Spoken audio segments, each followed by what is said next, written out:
وأشهد أن لا إله إلا الله وحده لا شريك له وأشهد أن محمدا عبده ورسوله أما بعد. محترم حضرات، آج اللہ رب العزت کے فضل و احسان سے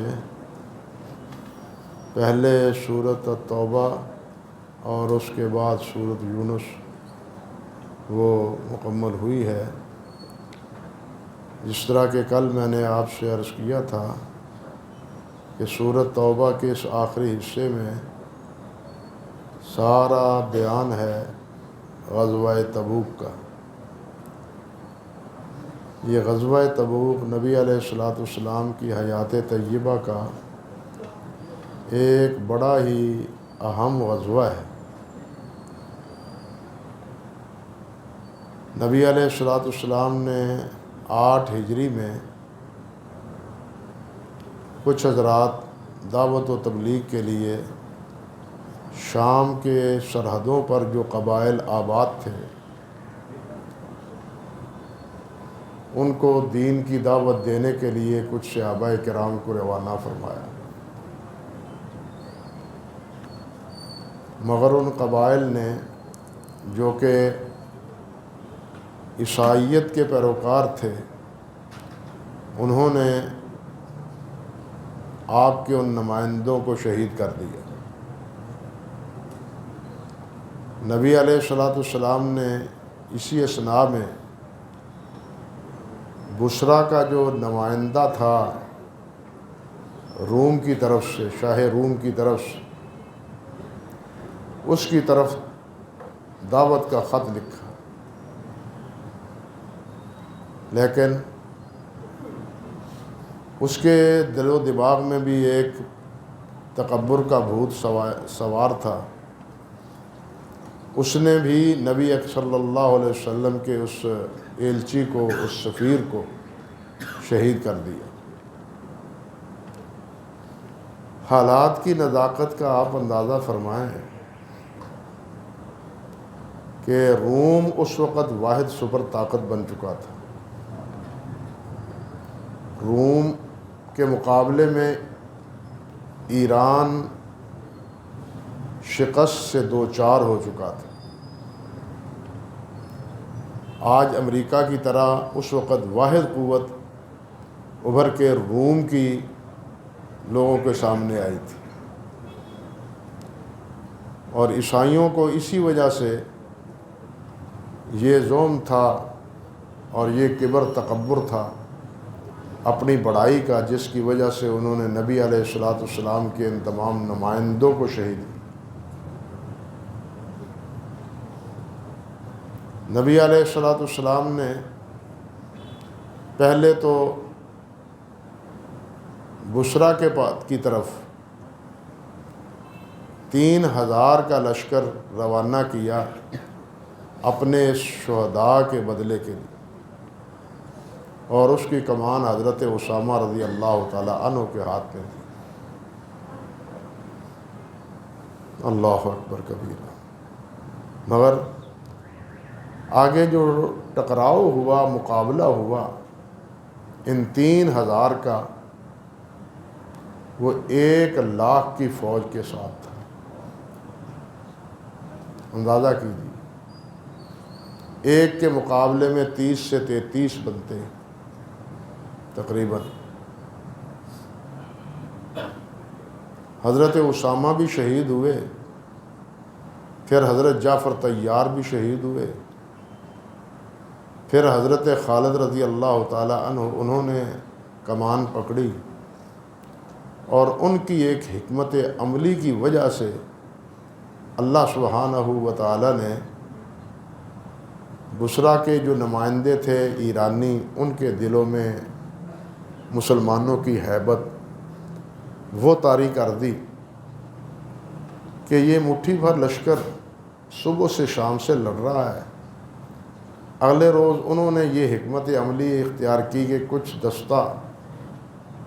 کچھ دستے کے حصے مقرر کیے، کچھ حضرات دشمنوں کے مد مقابل لڑائی کے لیے لڑ رہا ہے، اور کچھ دستوں کو پیچھے سے آتے ہوئے دکھایا جا رہا ہے کہ اور کمک مسلمانوں کو پہنچ رہی ہے اپنے مجاہدین کی اعانت اور مدد کے لیے۔ بس اس منظر کو انہوں نے محسوس کر کے کہ کل سارا دن یہ 3000 مٹھی بھر لشکر، ہم ان کو فتح نہیں کر سکے، اب ان کی مدد کے لیے اور کمک بھی پہنچ گئی ہے۔ بس یہ ہیبت اللہ نے ان کے دلوں میں ڈال دی اور وہ پسپائی پر مجبور ہو گئے۔ یہ ہے اللہ تعالیٰ کی مدد۔ کہاں 1 لاکھ کا لشکر جو اپنے پورے لاؤ لشکر کے ساتھ اور سارے اسلحہ اور سارے اپنے آلات حرب کے ساتھ لیس تھا، اور وہ 3000 صحابہ کرام رضوان اللہ علیہ مجمعین کو بھی زیر نہ کر پایا۔ یہ اللہ کی حکمت عملی تھی۔ بالفرض اگر صحابہ کرام پسپا ہو جاتے تو نبی علیہ السلام کی اور صحابہ کرام کی رہی صحیح کثر جو تھی عزت و آبرو، وہ بھی ایک طرف خاک سے مل جاتی۔ اللہ اکبر کبیرہ۔ حضرت خالد بچے ہوئے لشکر کو لے کے مدینہ طیبہ پہنچتے ہیں۔ کچھ ایام کے بعد نبی علیہ السلام کو یہ اطلاع پہنچتی ہے کہ روم شام کی سرحد پر اپنے لشکر کو جمع کر رہا ہے۔ موسم کیا تھا؟ جون جولائی کا۔ کھجور پکنے والی ہے، جس پر اہل مدینہ کے کھانے پینے کا سارا دار و مدار تھا۔ نبی علیہ السلام نے پہلے مرحلے پر، اس سے پہلے جتنے بھی غزوات ہوئے ہیں، نبی علیہ السلام نے مدینہ طیبہ سے نکلتے ہوئے کسی قسم کے راز کو افشا نہیں کیا کہ ہم کہاں جانا چاہتے ہیں، ہمارا رخ کیا ہے، منزل کیا ہے ہماری۔ اس راز کو مخفی رکھا۔ یہ واحد غزوہ ہے جس کے بارے میں نبی علیہ السلام نے علی الاعلان فرمایا کہ ہم نے شام کی سرحد پر پہنچنا ہے، اور عام حکم دیا کہ سب نکلو، نفیر عام کا، جتنے بھی ہو سکتے ہیں مسلمان سب نکلو۔ اور سب سے آپ نے یہ فرمایا کہ اس غزوے کے لیے اپنا مال و متاع بھی پیش کرو۔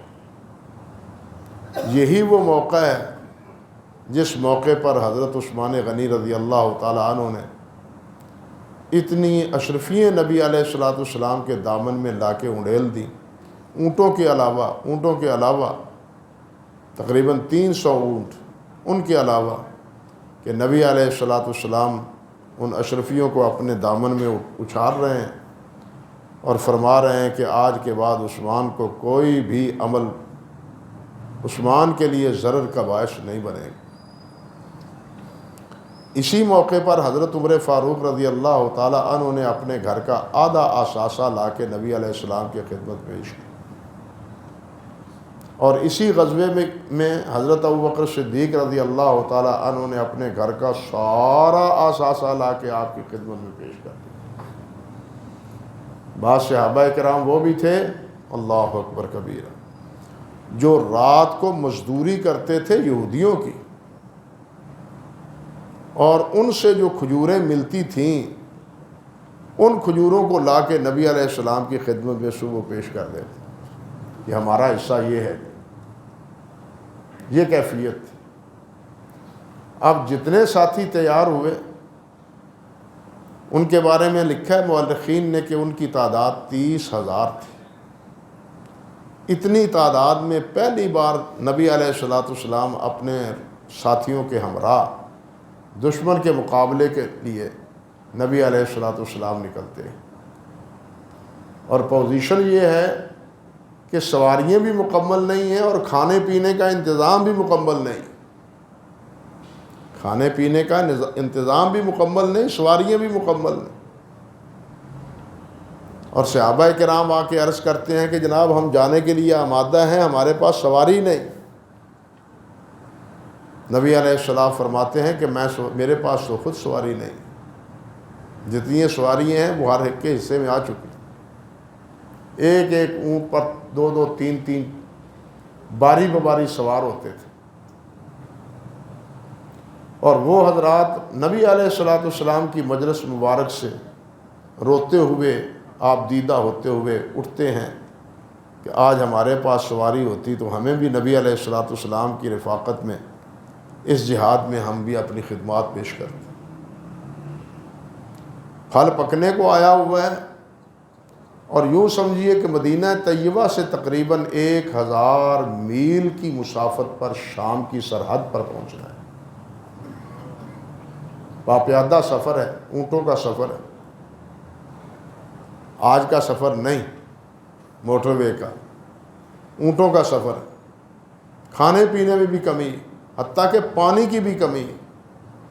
راستے میں بڑے معجزات اس موقع پر رونما ہوئے نبی علیہ السلام کے دستے مبارک سے۔ اسی موقع پر نبی علیہ السلام کے دستے مبارک سے آپ نے پانی رکھا، سب کو ملایا، جس کے پاس پانی ہے لے آؤ لے آؤ۔ حضرت عمر فاروق نے یہ مشورہ دیا تھا کہ جن کے پاس 2 4 گھونٹ پانی ہے سب کچھ منگوا لو، منگوا کے حضور دعا کر دیجیے، اللہ تعالیٰ اس میں برکت ڈال دے گا۔ پانی کو نبی علیہ السلام نے پیالے میں ڈالا، اپنا دست مبارک رکھا۔ صحابہ فرماتے ہیں 5 انگلیوں سے ایسے پانی نکل رہا تھا جیسے آبشاروں سے پانی نکل رہا ہے۔ اونٹوں نے بھی پانی پیا، مشکیزیں بھی بھرے، اور خوب سیر ہو کے صحابہ کرام نے بھی پانی نوش فرمایا۔ پانی کی بھی قلت، کھانے کی بھی قلت، باری باری کھجوریں دیے جا رہی ہیں، ایک 2 کھجوریں، یہ کھاتے ہوئے وہاں پہنچتے ہیں۔ اللہ اکبر کبیرہ۔ لیکن اللہ کی قدرت دیکھیے، دشمن کے دل میں اللہ سبحانہ و تعالیٰ نے کیسا روک ڈالا کہ چند ماہ پہلے یہ 3000 افراد تھے، اور اب کی بار تو سن رہے ہیں کہ 30,000 محمد صلی اللہ علیہ وسلم کے ہم رقاب، ان کے جانثار ہیں۔ بس اس بات کے تصور سے وہ میدان میں آنے کے لیے آمادہ نہ ہوئے۔ نبی علیہ السلام 20 دن شام کی سرحد پر آپ نے قیام فرمایا، اور 20 دن قیام کرنے کے بعد آپ نبی علیہ السلام بخیر و عافیت واپس مدینہ طیبہ میں تشریف لے آئے۔ یہ کیفیت تھی۔ مدینہ طیبہ میں جب آئے، صحابہ کرام رضوان اللہ علیہ مجمعین کو جو عام دعوت تھی جانے کی، ان میں 3 صحابی جو مخلص تھے، حضرت کعب بن مالک رضی اللہ تعالی عنہ اور ان کے ساتھی، یہ 3 ساتھی، اور 80 منافق تھے۔ مورخین نے لکھا ہے 80 منافق تھے، جنہوں نے نبی علیہ السلام کی تشریف آوری کے بعد آپ کی عادت مبارک یہ تھی کہ آپ جب مدینہ طیبہ واپس تشریف لاتے تو سیدھے اپنی مسجد مبارک میں جاتے، وہاں جا کے 2 رکعتیں ادا کرتے، 2 نفل ادا کرتے۔ نفل ادا کیے اور آپ تشریف فرما ہوئے بیٹھ گئے۔ اب منافق آنا شروع ہو گئے، جی ہمارے پاس یہ عذر ہے، ہماری یہ مجبوری تھی، ہم اس مصیبت میں مبتلا تھے، فصل پکی ہوئی تھی، گھر میں اور کوئی کھانے کا بندوبست نہیں تھا، ہم اس لیے نہیں آ سکے۔ اللہ ذوالجلال نے فرمایا کہ یہ جھوٹے عذر پیش کرتے رہے۔ آپ نے ان کو اجازت دے دی، چلو جاؤ جاؤ، اللہ ہی تمہارے صدق اور کذب کا فیصلہ اللہ ہی کرے گا۔ حضرت کعب رضی اللہ تعالیٰ عنہ اور ان کے دوسرے 2 ساتھی، انہوں نے آ کے بالکل سچی بات کہہ دی کہ حضور ہم جانے کے لیے بالکل تیار تھے، لیکن حقیقت یہ ہے کہ ہم سے کوتاہی ہوئی ہے، ہم سے غلطی ہوئی ہے، ہمارا ارادہ تھا جانے کو، لیکن آج نکل جاتے ہیں، کل نکل جائیں گے۔ میرے پاس خود اپنی سواری تھی، حضرت کعب کہتے ہیں، اور مجھے اپنی سواری پر بڑا مان اور ناز تھا کہ میں لشکر کے ساتھ جا شامل ہوں گا۔ آج کل کرتے کرتے دن گزر گئے اور میں پھر میرے دل میں پھر بڑھ گیا ابھی اب کیسے پہنچوں گا واپس آپ کے ہمراہ۔ اس وجہ سے میں حقیقتاً نہیں جا سکا، ورنہ میرے دل میں کوئی منافقوں کی طرح نفاق نہیں تھا۔ اللہ اکبر کبیر۔ نبی علیہ السلام نے فرمایا کہ تمہارا فیصلہ اللہ کے سپرد، اللہ تمہارے بارے میں فیصلہ فرمائے گا۔ اب یہ آخری آیات میں، سورت کے آخری حصے میں اللہ سبحانہ و تعالیٰ نے انہی کا تذکرہ فرمایا ہے۔ وَعَلَى الثَّلَاثَةِ الَّذِينَ خُلِّفُوا حَتَّى إِذَا ضَاقَتْ عَلَيْهِمُ الْأَرْضُ بِمَا رَحُبَتْ وَضَاقَتْ عَلَيْهِمْ أَنفُسُهُمْ وَظَنُّوا أَن لَّا مَلْجَأَ مِنَ اللَّهِ إِلَّا إِلَيْهِ۔ اللہ اکبر کبیرہ۔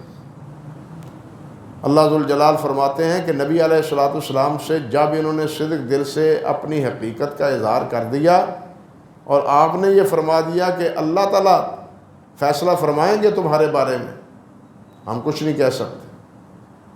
اللہ اکبر۔ اور نبی علیہ السلام نے یہ فرما دیا کہ کوئی ان سے نہ بات نہ کرے، کوئی ان سے کلام نہ کرے، لین دین نہ کرے، معاملات نہ کرے۔ صحیح مسلم میں حضرت کعب رضی اللہ تعالیٰ عنہ کی طویل روایت ہے، تقریباً 1.5 ورق میں اپنی پوری بپتا انہوں نے سنائی، حتیٰ کہ وہ فرماتے ہیں کہ میں مسجد میں جاتا تھا، دوسرے 2 ساتھی تو غم کی وجہ سے گھر میں ہی بیٹھ گئے، وہ باہر نکلتے ہی نہیں تھے کہ ہم کیا منہ دکھائیں ساتھیوں کو اور نبی علیہ السلام کو۔ لیکن میں مسجد نبوی میں جاتا اور نماز پڑھتا جب تو میں محسوس کرتا کہ نبی علیہ السلام مجھے دیکھ رہے ہیں، لیکن جو ہی میں نماز سے فارغ ہوتا میں نبی علیہ السلام کو دیکھتا تو نبی علیہ السلام رخ موڑے ہوئے ہوتے، میں سلام لیتا کوئی مجھ سے سلام کا جواب نہ دیتا۔ اللہ اکبر کبیرہ۔ حتیٰ کہ فرماتے ہیں کہ میرا چچیرا بھائی تھا ابو قتادہ، کھجوروں کے باغ کی دیوار پر میں چڑھا، ان کا کھجوروں کا باغ تھا، اور دیوار پر میں نے بیٹھ کے اپنے چچا کو، اپنے بھتیجے کو، چچا زاد بھائی کو کہ بھائی قتادہ السلام علیکم، جواب نہ دارد، السلام علیکم جواب نہیں آیا، السلام علیکم، انہوں نے کوئی جواب نہیں دیا۔ ابو قتادہ میں تیرا بھائی نہیں ہوں، مسلمان نہیں ہوں، سلام کا جواب نہیں دے رہے؟ ایک ہی بات کہی، اللہ و رسول والا، اللہ اور اللہ کے رسول جانتے ہیں، ہمیں کوئی پتہ نہیں کہ تمہارے ایمان کی کیا کیفیت ہے، ہمیں تو اللہ کے رسول نے منع کر رکھا ہے آپ سے بات کرنے کی۔ حضرت فرماتے ہیں رضی اللہ تعالی عنہ کہ مجھ سے برداشت نہ ہوا اور میں زارو قطار روتا ہوا اس دیوار سے نیچے اتر آیا۔ 40 دن اسی طرح گزر گئے۔ 40 دن کے بعد نبی علیہ السلام نے حکم دیا کہ اپنی اہل خانہ کو بھی فارغ کر دو، ان کے ساتھ نہ رہو، اہل خانہ کے ساتھ نہ رہو۔ فرماتے ہیں کہ میں نے تو اپنی اہلیہ کو ان کے میکے بھیج دیا، والدین کے ہاں بھیج دیا کہ جاؤ اللہ کے سپرد، اللہ فیصلہ جو فرمائے گا پھر دیکھیں گے۔ ان کی اسی حالت کو اللہ ذوالجلال والاکرام نے فرمایا ہے حتیٰ اذا ضاقت علیہم الارض بما رحبت، کہ ان کے لیے مدینے کی زمین وسیع ہونے کے باوجود بھی تنگ ہو گئی تھی، وہ سمجھتے تھے کہ ہم گھٹن میں ہیں۔ وضاقت علیہم انفسہم، خود ان کی جانیں ان کے لیے مصیبت بنی ہوئی تھی،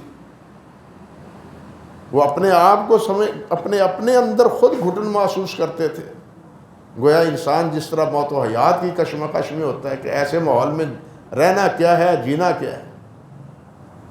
انہی دنوں حضرت کعب فرماتے ہیں انہی دنوں غسان کے حاکم کا ایک پروانہ میرے پاس اس کے نمائندہ لے کے آیا، آزمائش در آزمائش۔ اس نے اس خط میں لکھا کہ مجھے پتہ چلا ہے کہ تمہارے صاحب نے تمہارا بائیکاٹ کر دیا ہے، میرے پاس آ جاؤ، جو چاہو گے میں تمہیں دوں گا۔ غسان کے بادشاہ کی طرف سے یہ پیشکش ہوئی۔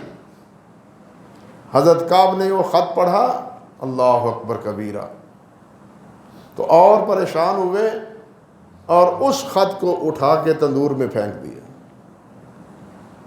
ان کے ایمان کی مضبوطی کا عالم یہ تھا، کوئی توجہ نہ دی اس خط پر، اور اس کی پیشکش کو بالکل پاؤں تلے گویا کہ رون دیا۔ 50 دن گزرنے کے بعد پھر اللہ سبحانہ و تعالیٰ نے ان کی توبہ قبول فرمائی، جس طرح کہ اللہ نے فرمایا تاب اللہ علی النبی والمہاجرین والانصار والذین اتبعوہ فی ساعۃ العسرہ من بعد ما کاد یزیغ قلوب فریق منہم، اللہ اکبر کبیرہ۔ نبی علیہ السلام نے فرمایا کہ جاؤ سعد کو، کعب کو اور اس کے ساتھیوں کو مبارک دو۔ صحابہ کرام دوڑے، گھوڑے پر کوئی جا رہا ہے، کوئی دوڑ رہا ہے، کوئی پہاڑی پر اوپر چڑھ کے آواز دے رہا ہے، کعب مبارک ہو، اللہ نے تمہاری توبہ قبول کر لی۔ حضرت کعب مسجد نبوی میں حاضر ہوئے، اللہ اکبر کبیرہ۔ نبی علیہ السلام دیکھ کے مسکرائے اور ہنسے، خوش ہوئے۔ حضرت کعب رضی اللہ تعالیٰ عنہ عرض کرتے ہیں حضور یہ معافی نامہ آپ کی طرف سے ہے یا اللہ کی طرف سے؟ دیکھیے کتنا بڑا سوال، بالکل اسی طرح کا سوال جو حضرت عائشہ رضی اللہ تعالیٰ عنہا نے کیا تھا نبی علیہ السلام سے کہ یہ میری پاکیزگی کا اعلان آپ کی طرف سے ہے یا اللہ تعالیٰ کی طرف سے، کہ اللہ تعالیٰ کی طرف سے۔ اور حضرت ابو بکر نے کہا تھا کہ شکر کریں نبی علیہ السلام کا، تو حضرت عائشہ نے کیا کہا تھا؟ میں اللہ کا شکر ادا کرتی ہوں جس مالک نے میری پاک دامنی کو بیان کیا ہے۔ تو انہوں نے بھی پوچھا حضور یہ اللہ کی طرف سے معافی ہمیں ملی ہے یا آپ نے معاف فرما دیا ہے؟ حالانکہ آپ معاف فرماتے تو وہ بھی من جانب اللہ ہی ہوتا، آپ تو خود معاف نہ کر سکتے، کرنے کے مجاز نہ تھے، اللہ تعالیٰ نے روک دیا تھا، بائیکاٹ کروا دیا تھا۔ لیکن ان کی اللہ کے ساتھ تعلق کی کا اندازہ لگائیے کہ وہ دیکھنا چاہتے تھے، سننا چاہتے تھے آپ کی زبان اقدس سے کہ ہمیں اللہ نے معاف کر دیا ہے۔ جس کو اللہ معاف فرما دے اس کے تو بیڑے پار ہو جاتے ہیں نا۔ تو نبی علیہ السلام نے فرمایا یہی آیات پڑھ کے سنائی، اور نہیں فرمایا کہ نہیں اللہ نے تمہیں معاف کر دیا، تمہیں مبارک۔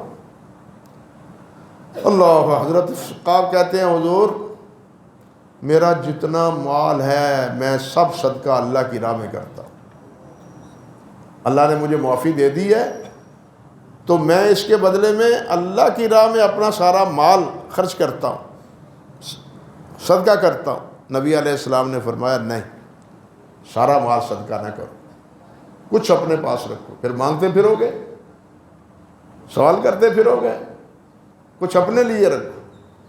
پھر حضرت کعب کہنے لگے کہ میں خیبر کا جو مال میرے حصے میں آیا تھا وہ اپنے پاس رکھتا ہوں، باقی سارا اللہ کی راہ میں خرچ کرتا ہوں۔ تو یہ ہے وہ داستان مختصر۔ تو ادھر جو 80 منافق تھے انہوں نے ایک جگہ بنائی ہوئی تھی جس کو اسی صورت میں مسجد زرار کہا ہے اللہ سبحانہ و تعالیٰ۔ نبی علیہ السلام نے مدینہ طیبہ پہنچتے ہی صحابہ کرام رضوان اللہ علیہ مجمعین 3 صحابہ کو حکم دیا، ڈیوٹی لگائی کہ جاؤ جا کے اس مسجد کو جلا دو، اس کو گرا دو۔ انہوں نے جا کے مسجد کو گرایا اور جلایا۔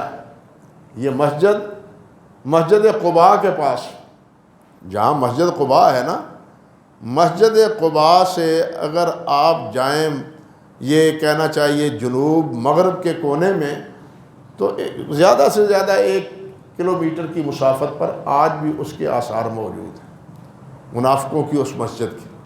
تو نبی علیہ السلام نے اس کو بھی گروا دیا، اور منافقوں نے اسی غزوے سے کے واپسی پر نبی علیہ السلام سے یہ عہد لیا تھا پہلے جاتے ہوئے کہ حضور جب واپس آئیں تو ہماری مسجد میں بھی آئیں، ہماری مسجد میں بھی آئیں۔ نبی علیہ السلام کو اللہ ذوالجلال نے روک دیا۔ اللہ تعالیٰ نے فرمایا نہیں، اس مسجد میں جانا ہے جس مسجد کو اللہ کے تقوی کی بنیاد پر جس کی بنیاد رکھی گئی ہے۔ یعنی آپ نے مدینے کی مسجد میں جانا ہے یا مسجد قباء میں جانا ہے، منافقوں کی مسجد میں نہیں جانا۔ اللہ اکبر کبیرہ۔ اس طرح یہ اس سارے غزوے کا تذکرہ ہے جو اس سورت کے اختتام پر، سورت توبہ کے اختتام پر اللہ سبحانہ و تعالی نے بیان فرمایا ہے۔ اور اسی سورت کے آخر میں ایک بات اللہ ذوالجلال والاکرام نے فرمائی ہے، لَقَدْ جَاءَكُمْ رَسُولٌ مِّنْ أَنفُسِكُمْ عَزِيزٌ عَلَيْهِ مَا عَنِتُّمْ حَرِيصٌ عَلَيْكُمْ بِالْمُؤْمِنِينَ رَءُوفٌ رَحِيمٌ۔ لوگوں، تمہارے پاس اللہ کا رسول آیا ہے جو تم ہی میں سے ہے، تمہارا عزیز ہے، تمہارا رشتہ دار ہے، من انفسکم، تمہارے رشتہ داروں میں سے ہے، عزیز علیہ ما عنتم، اس پر گراں گزرتی ہے ہر وہ تکلیف جو تمہیں محسوس ہوتی ہے۔ ہاں، جو تمہیں تکلیف پہنچتی ہے وہ تمہاری تکلیف نہیں، وہ محمد رسول اللہ صلی اللہ علیہ وسلم اپنی تکلیف سمجھتے ہیں۔ اور ان کا حرص کیا ہے؟ حریص علیکم بالمؤمنین، ان کا حرص سب یہ ہے کہ لوگ مسلمان ہو جائیں، مومن ہو جائیں، جہنم سے بچ جائیں، جنت میں چلے جائیں۔ حدیث میں آتا ہے نا، نبی علیہ السلام نے ارشاد فرمایا کہ میں تو جہنم کے گڑھے پہ لوگوں کو ان کی قبروں سے پکڑ کر ان کی قبروں کو پکڑ کے جہنم سے بچانے کی کوشش کرتا ہوں، لیکن لوگ پتنگوں کی طرح جہنم میں گرنے کی کوشش کرتے ہیں۔ میں کوشش کرتا ہوں کہ یہ جہنم سے بچ جائے۔ حریص علیکم، یہ تمہارے اوپر بہت حریص ہے مومنوں کے لیے، رؤوف الرحیم، اور بہت ہی رافت والے، بہت ہی نرم دل۔ پہلے بیان ہو چکا ہے، اللہ تعالیٰ نے فرمایا کہ اگر آپ کے دل میں سختی ہوتی تو یہ صہیب، یہ بلال اور یہ جناب دور دراز سے آنے والے حضرات یہ آپ کے اردا گرد نہ بیٹھتے۔ لو کنت فظا غلیظ القلب لانفضوا من حولک، آپ کے قریب نہ ہوتے، آپ نرم خو تھے، آپ کے دل میں سختی نہیں تھی، نرم دلی تھی نبی علیہ السلام۔ اور ساتھ فرمایا فَإِن تَوَلَّوْا، نبی کی اس حرص، اس کوشش، اس تگ و دو کے باوجود اگر تم پرواہ نہیں کرتے، میرے نبی کی پیروی نہیں کرتے، ان پر ایمان نہیں لاتے، منہ موڑ جاتے ہو، فقول، میرے نبی کہہ دیں حسبی اللہ، میرے لیے میرا اللہ کافی، جاؤ۔ نہیں مومن ہوتے، مسلمان نہیں ہوتے تو جاؤ، میرے لیے میرا اللہ کافی ہے، حسبی اللہ لا الہ الا ہو علیہ توکلت، اسی پر میرا بھروسہ ہے۔ اور عرش عظیم کا وہی رب ہے، وہی مالک۔ یہ آخری آیت ہے اس سورۃ توبہ کی۔ حضرت نواب صدیق حسن رحمۃ اللہ علیہ بہت بڑے محدث بھی تھے، بہت بڑے مفسر بھی تھے، اور بھوپال کے نواب بھی تھے، اللہ اکبر کبیرہ، بہت بڑے عالم تھے۔ ان کی ایک کتاب ہے الداء والدواء، دعاؤں کی کتاب، دعاؤں پر مشتمل کتاب۔ اس میں ایک بڑا عجیب واقعہ لکھا ہے۔ اس آخری جو ہے نا، حسبی اللہ لا الہ الا ہو علیہ توکلت وهو رب العرش العظیم، اس کے پڑھنے کی ترغیب ہے صبح و شام 7 دفعہ پڑھنے کی۔ مگر نواب صاحب نے جو بات لکھی ہے ایک فرد کے بارے میں، وہ عجیب ہے کہ وہ صبح و شام یہ 7 دفعہ پڑھتا تھا، یہیں سے لقد جاءکم رسول من انفسکم عزیز علیہ ما عنتم حریص علیکم بالمؤمنین رؤوف الرحیم، پڑھتا رہا، یہ ورد کرتا رہا، 7 دفعہ صبح، 7 دفعہ شام۔ بوڑھا ہو گیا، حتیٰ کہ نبی علیہ السلام کی اس کو زیارت ہوئی، نبی علیہ السلام کی زیارت ہوئی۔ آپ نے فرمایا یہ وظیفہ چھوڑ کے میرے پاس نہیں آنا، یہ چھوڑ دو وظیفہ، اب میرے پاس آ جاؤ۔ تو اس نے یہ وظیفہ پڑھنا چھوڑ دیا، چند دن کے بعد وہ فوت ہو گیا۔ یہ عجیب عمل انہوں نے لکھا ہے الداء والدواء میں، نواب صاحب رحمۃ اللہ علیہ نے۔ تو خیر، حسبی اللہ لا الہ الا ہو علیہ توکلت وهو رب العرش العظیم کے ساتھ اگر یہ کلمات ابتدائی بھی ملا لیے جائیں تو اس میں کوئی حرج نہیں، قرآن مجید کے ہی الفاظ۔ اس کے بعد سورت یونس، یہ سورہ یونس مکی ہے، مکہ مکرمہ میں یہ سورت نازل ہوئی ہے۔ جیسے کہ میں پہلے بتلا چکا ہوں کہ مکی صورتوں کا موضوع اکثر توحید باری تعالیٰ ہے، تو اس صورت میں بھی اللہ سبحانہ و تعالیٰ نے اپنی کبریائی، اپنی یکتائی، اپنی وحدانیت اس کا ہی بیان کیا ہے۔ ابتداء میں بھی اسی کا ہے اور اختتام پر بھی اسی کا ہے۔ درمیان میں دو واقعے ذکر کیے ہیں، ایک حضرت نوح علیہ السلام کا اور ایک حضرت موسیٰ علیہ السلام کا۔ نوح علیہ السلام کا قصہ اور موسیٰ علیہ السلام کا قصہ دراصل اس لیے اللہ ذوالجلال نے مکہ مکرمہ میں اہل مکہ کو مخاطب کر کے بتلایا کہ جس طرح نوح علیہ السلام کی مخالفت ان کی قوم نے کی اور قوم کا انجام قوم نے دیکھ لیا اپنے حضرت نوح کی مخالفت میں، اسی طرح موسیٰ علیہ السلام کی مخالفت فرعون نے کی۔ بالآخر موسیٰ علیہ السلام نے اس کے حق میں بد دعا کی، یا اللہ اس کو حکومت اور اس کو مال اس لیے دیا ہے کہ یہ لوگوں کو گمراہ کرے۔ اللہ فرماتے ہیں موسیٰ میں تیری دعا کو قبول کر لیا میں نے، اب تم نکلو یہاں مصر سے، اپنے رفقا کو لے کے نکلو۔ پھر دیکھو بنتا کیا ہے ان کے ساتھ، وہ نکلے، آگے سمندر قوم پریشان کے جی پیچھے قوم فرعون اور اس کا لاؤ لشکر آ رہا ہے اور آگے دریا ہے، ہم تو مارے گئے، انا لمدرکون، ہم تو پکڑے گئے، مارے گئے۔ موسیٰ علیہ السلام نے فرمایا پرواہ نہ کرو، اللہ راستہ پیدا کر دے گا۔ اللہ تعالیٰ نے فرمایا کہ یہ عصا کس لیے ہے تمہیں دیا ہوا، یہ اگر سام بن سکتا ہے تو کوئی اور کام بھی اس سے لیا جا سکتا ہے، مارو نا ذرا دریا پر مارا، 12 راستے بن گئے، اللہ نے 12 راستے بنا دیے۔ یہ قبیلے 12 تھے بنی اسرائیل کے، اس 12 قبیلے اپنے اپنے قبیلوں کو لے کے اس راستے پہ جا رہے ہیں۔ وہ باہر نکلتے ہیں، پیچھے فرعون آتا ہے اور اس کا لاؤ لشکر آتا ہے۔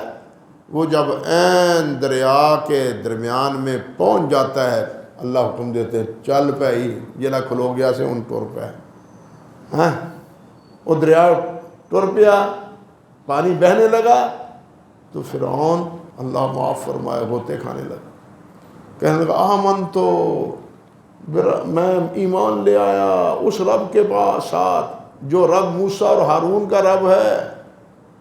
ہاں اللہ فرماتے الآن، اب ساری عمر کیا کرتے رہے ہو، اب موت دیکھ کے تم یہ کہتے ہو کہ میں ایمان لے آیا ہوں، اللہ اکبر کبیرہ۔ تو اللہ سبحانہ و تعالیٰ نے ان دونوں کا یہ واقعہ بیان کر کے اہل مکہ کو خبردار کیا کہ یاد رکھو جس طرح ان دونوں نے اپنا انجام دیکھا میرے نبی کی مخالفت میں، اسی طرح میرے نبی کی تم مخالفت کر رہے ہو تو تم بھی اپنا انجام دیکھ لو گے ایک نہ ایک دن۔ اور وہ ایک نہ ایک دن بدر کے دن انہوں نے دیکھ لیا، 70 سپوت بھی مروا لیے، 70 قیدی بھی کروا لیے، بے تحاشا مال وہ بھی برباد ہو گیا، اور خاک میں مل گئی پوری قریش اور پورے مکے کی چودراہٹ چودھریوں کی چودراہٹ کی خاک میں مل گئی، جو پورے عرب میں ایک ہوا بنے ہوئے تھے کہ اہل مکہ، جناب اہل مکہ، اللہ اکبر کبیرہ۔ ایسی عبرتناک سزا اللہ تعالیٰ نے دی۔ حدیث میں آتا ہے نبی علیہ الصلوۃ والسلام نے فرمایا میرا واسطہ جس فرعون سے پڑا ہے وہ موسیٰ علیہ السلام کے فرعون سے بھی زیادہ سخت تھا۔ موسیٰ علیہ السلام کا فرعون وہ آخری وقت میں پکار اٹھا تھا کہ میں ایمان لے آیا، لیکن میرا فرعون وہ تو مرتے ہوئے بھی کہتا ہے کہ مجھے یہاں سے نہیں کاٹنا، نیچے سے کاٹنا تاکہ سروں میں پڑا ہوا سر نظر آئے کہ کسی چودھری کا سر ہے۔ مرتے ہوئے بھی تکبر نہیں دماغ سے گیا، اللہ اکبر کبیرہ۔ تو نبی علیہ السلام نے فرمایا میرا فرعون اس سے بھی زیادہ سخت تھا، یعنی موسیٰ علیہ السلام کے فرعون سے۔ تو یہ اس صورت میں اور صرف یونس علیہ السلام کا ذکر ہے، یونس علیہ السلام کا، اور اس کا بھی نہایت اختصار کے ساتھ اس میں بھی اشارہ یہ ہے کہ دیکھو یونس علیہ السلام کی قوم نے بھی یونس علیہ السلام کی نافرمانی کی تھی، جس کے نتیجے میں اللہ کا عذاب آیا۔ جب انہوں نے اللہ کا عذاب آنکھوں سے آتا ہوا دیکھ لیا تو بچے، بوڑھے، جوان، عورت سارے میدان میں نکل کے انہوں نے اللہ سے توبہ کی، تو اللہ تعالیٰ نے بھیجا ہوا عذاب جو ہے وہ واپس کر دیا۔ بتلایا یہ کہ اگر آج بھی تم توبہ کر لو، ایمان لے آؤ، تو جو مقدر تمہارا بن چکا ہے وہ ٹل سکتا ہے۔ جس طرح موسیٰ علیہ السلام کی قوم سے عذاب ٹل گیا تھا، تمہارا بھی عذاب ٹل سکتا ہے۔ اس وجہ سے اللہ سبحانہ و تعالیٰ نے بڑے ہی اختصار کے ساتھ حضرت یونس علیہ السلام کے ذکر یعنی واقعے کو ذکر کر کے اہل مکہ کو اللہ تعالیٰ نے خبردار کیا ہے۔